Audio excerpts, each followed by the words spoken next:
For the last 4 decades or so, globalization has powered the world economy.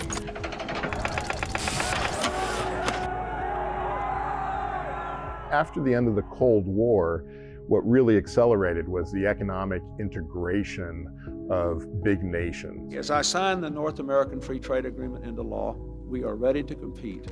What made sense for businesses from a profit motive standpoint, from a cost and efficiency standpoint, was generally also supported by governments when it came to developing really complicated supply chains around the world. The more countries work together, the more their economies are linked, the more likely they are to be at peace with each other, and that therefore is good for the world. We're clearly not on that path anymore. There's a lot of uncertainty about what is ahead. So right now, the world economy is said to be at something of an inflection point. It's a rethinking of globalization and to some extent a regionalization, and it changes everything. We are in the midst of a serious financial crisis. So in the years after the financial crisis, the conventional Western economic capitalist-led model came under a lot of scrutiny, given the impact that crisis had on ordinary people. And in 2016, we saw a vote for Brexit, an exit from the European Union in the UK, and the election of Donald Trump in the US. That, in extension, triggered a big trade war between China and the US. We've seen a global pandemic that has tested those global supply chains, and that has led a lot of countries to rethink offshoring production. We're seeing war in the Middle East. We are seeing coups in Africa. And those conflicts are leading people to question even more the benefits of globalization. It was unprovoked, but this is what Russian President Vladimir Putin unleashed on Ukraine. Explosions rocking several cities, including the capital of Kyiv. Russia's invasion of Ukraine was a sort of crystallizing moment for people on both sides of this emerging divide in the global economy. In 2022 at the United Nations, we had a series of votes over condemning Russia's invasion of Ukraine. This is illegal invasion. It is illegal occupation. It is illegal annexation, all at gunpoint. Roughly 2/3 of the global economy, led by the United States, voted to condemn Russia. The remaining third, we saw countries either abstain or vote to reject any condemnation. We're seeing billions of dollars in investment in new factories that is now being guided by geopolitics rather than simply economics. And that is really seen when you dig down into the United Nations vote. In 2022, we saw $1.2 trillion in foreign direct investment in the world. We also saw $180 billion of that shift from the bloc that refused to condemn Russia's invasion of Ukraine to the US-led bloc condemning Russia's invasion. The International Monetary Fund found that if you had a full fracturing of the global economy, you would eliminate 7% of global GDP. That doesn't sound like much, but it is equivalent to wiping out the French and German economies together.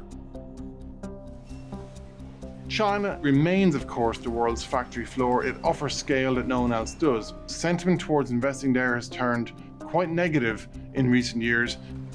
But there's a whole network of global trade that is resting on the interrelationships that have developed between the US and China over the last 20 or 30 years. Many people refer to it as, unmaking the omelette. If you're an American company, you're still going to be very reliant on many things made in China for many years to come. There is a group of economies who are navigating the middle of this geopolitical divide. You can call them the connector economies.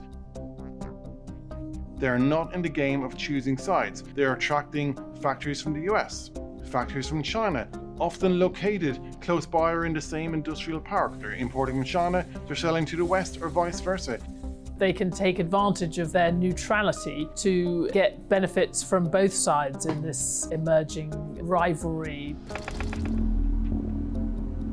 In northern Vietnam, you can drive an hour from the Chinese border and into what was once a farm field with water buffaloes and banana trees. You're seeing big factories go up. So với trước đây thì ngày xưa đây là một cái cánh đồng hoang dã.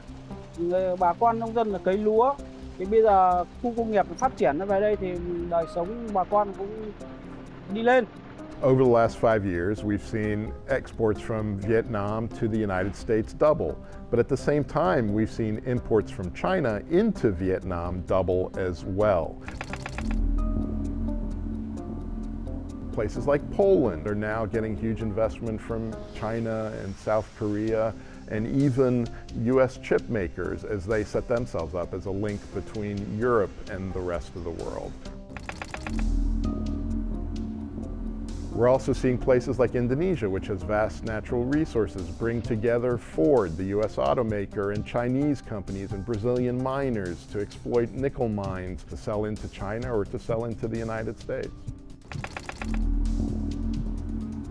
If you're a country like Morocco that has a free trade agreement with America and you already have also quite good relations with China, well then obviously you're in a position to play both sides. Mexico is perfectly placed to cash in on this so-called fragmentation. Sitting right on the US border, it's a textbook example of nearshoring, but Mexico is also attracting a lot of Chinese investment, and that's why it's able to straddle both sides of this divide. Plenty of people talking about what says made in China can say in the future made in Mexico. And right now we got the potential, if we get our act together, to get all those consumer goods, electronic consumer goods that went into China to be manufactured in Mexico. To be clear, these connector economies in some cases have a long way to go before they have the necessary infrastructure in place: motorways, ports, electricity networks. These are all key features that global manufacturers want and need. China, of course, has excelled at that for decades. These other economies are now trying to catch up. We're at the very beginning of this story. The reality is we're not seeing the end of globalization, but we are seeing a reshaping of the global economy. It's an incredibly interlinked global economy that we live in.